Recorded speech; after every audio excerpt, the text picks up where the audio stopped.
Pensamiento del día lunes 26 de mayo. Brindar acogida a los que encuentre.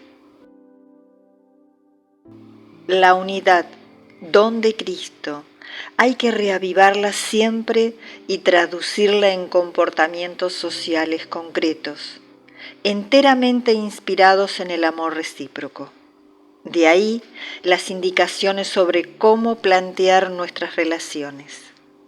Benevolencia, querer el bien del otro, es hacerse uno con él, acercarnos a él completamente vacíos de nosotros mismos, de nuestros intereses, de nuestras ideas, de tantos prejuicios que nos nublan la mirada para cargar con sus pesos, sus necesidades, sus sufrimientos, para compartir sus alegrías.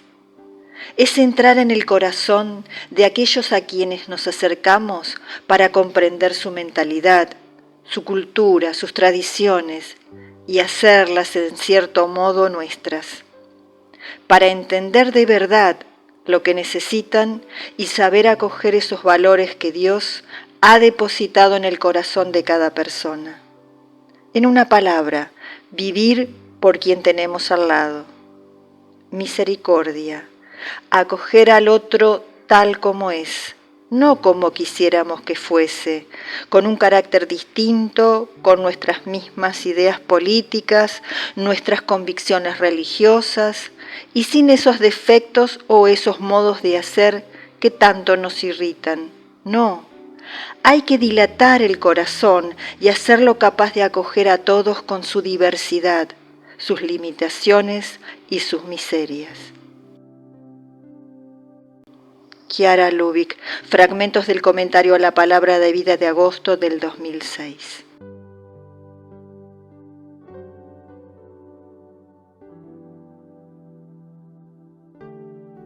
Hola, si te ha gustado este video, danos like y suscríbete al canal para recibir notificaciones.